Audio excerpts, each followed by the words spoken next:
मामला ये है कि जी कुछ समय टाइम पहले मेरे पति एक्सपायर हो गए थे जी। अच्छा, वो बुआ जी बच्चों को अपने साथ ले गई थी। अच्छा जी, फिर 4 साल बाद जी मेरे बच्चों को वो छोड़ने आ गई। कि ऐसा हुआ कि वो मेरे से पैसे वैसे लेके गई, और जी मेरा जो नंदोई है वो मेरे से जी घर से जी सामान वामान लेकर गया जी। उसके बाद में अपने पति के एक्सपायर होने के बाद जी मैं कुछ दिन बीमार हुई जी।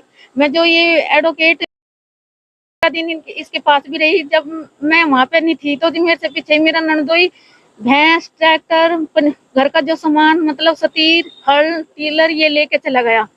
और जी अब भी जी मैंने जी कुछ पैसे वैसे मांगने का अनुरोध किया तो जी ये मेरे पे आरोप लगाया गया कि आप गलत हो, ये वो, कि फिर भी इन्होंने मेरे खिलाफ मेरे बच्चों को भड़काया जी कि तुम स्कूल में मत जाना, ये वो। जो ये 10 दिन पहले मेरे घर आई, 10 दिन पहले जी मैं इनके लिए खाना वाना बना के गई, तो बनाने लगी तो इन्हें मेरी समझ में ये नहीं आया कि मेरे बच्चों को क्या कह के गई क्या नहीं। मेरे खिलाफ इतना भड़का दिया कि 10 दिन बाद भी मेरे घर पे पुलिस एकदम से आ गई कि मुझे यही नहीं पता जी क्या। देखो, अगर माँ अपने बच्चों को डांटती है तो गलती के कारण ही तो डांटती है, पीटती है। ये तो नहीं है कि बच्चों को मैं ऐसी वो करूंगी कि बच्चों के खिलाफ वो बच्चे वो मेरे से इतना वो कर देंगे कि बच्चे के माँ के विरुद्ध इतना वो बोलेंगे। तो जी बस जी यही है गुजारिश कि मेरे बच्चे मुझे मिले। तो जो मैंने जी पैसे वैसे का वो करा तो जी ये मेरे पास लांछन लगाने लगे सर। बस जी धन्यवाद।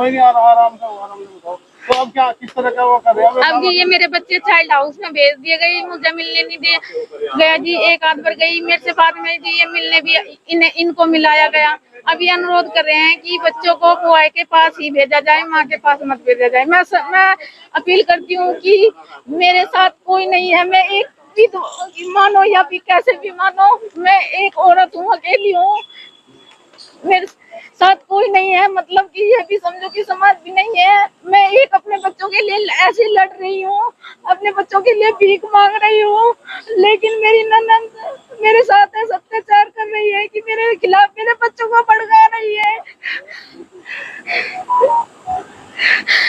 कि बच्चों को माँ के पास न दिया जाए, वो के पास ही भेजा जाए। मैं अपील करती हूँ कैसे कि मेरे बच्चे मेरे पास ही भेज जाए। अब डीएम साहब से मेरी क्या फैसला? उन्होंने तो जी जांच कह रहे थे। क्या चाहती हो तुम?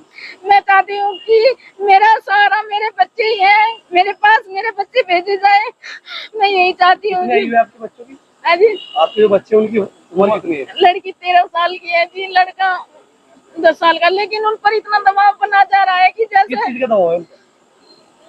बुआ का दबाव है जी। क्या दबाव बना रहे हो, आपको पता है जी? आपको पता है किस तरह का दबाव बना रहे हैं? ये है जी कि जैसे कह रहे कि बस रिश्तेदार आते हैं जी, काम करवाते हैं, उनसे कह दो कि ये गलत सलत है, ये ऐसे वैसे आरोप लगाए जा रहे जी मेरे पे जी। जैसे तुम कहते तो बुआ भी काम करवा बच्चों को। हाँ जी, बुआ भी काम करवाती है, झाड़ू वाड़ू पोछा वोछा जब चले जाते हैं। खुद मेरी लड़की ने कहा जी मुझसे, उन्हें पीटती भी है, छेड़ती भी है, लेकिन फिर उनके डर की वजह से भी बोल नहीं पाते उनके सामने। तो इन्हें कौन मिलवा रहा बच्चों से? यहाँ बच्चों से जी ये मिलवाती है जी। एक लड़का है जी जो इनका जानकार वाला है, मैं लेकिन उसका नाम नहीं जानती। हाँ जी जी। आपका नाम? मेरा नाम संदीप कुमार है, मैं सदस्य बाल कल्याण समिति के रूप में मुजफ्फरनगर में कार्यरत हूँ। तो भाई बहन का मामला है, जो नाबालिग भाई बहन है उनकी को लेकर विवाद बना, क्या था? और उसमें 1098 में तो शिकायत की गई कि बच्चे जो है माता द्वारा पीड़ित किए जा रहे हैं।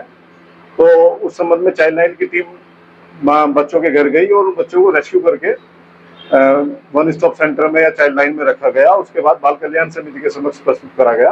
तो बच्चे भी वे बाल कल्याण समिति के आदेश से शेल्टर होम में आवासित है। उन बच्चों बच्चों की सुपुर्दगी को लेकर उनके माता और बुआ में विवाद हो रहा है। माता का कहना है कि मेरा पैसों को लेकर इनसे विवाद है, इसलिए मेरे बच्चों को लेना चाहते हैं। बच्चे मेरे पास ही रह रहे हैं पिछले 8-10 महीने से और मेरे बच्चों को किसी प्रकार से पीड़ित नहीं किया है। तो जिस तरह से आरोप लगाया जा रहा है, माँ कह रही है कि मेरे बच्चों को सिखाया जा रहा है, बुआ उनको गलत बात सिखाती है और जो है मेरे खिलाफ भड़काती है। अब सर बच्चों की काउंसलिंग की गई है और बच्चों ने जो कुछ उसमें बताया है वो बाल कल्याण समिति के द्वारा एक काउंसलर उनकी काउंसलिंग करके लाई है, उसमें जो भी कुछ है उनकी रिपोर्ट आ जाएगी, उसके आधार पर फिर हम पूरा बता पाएंगे।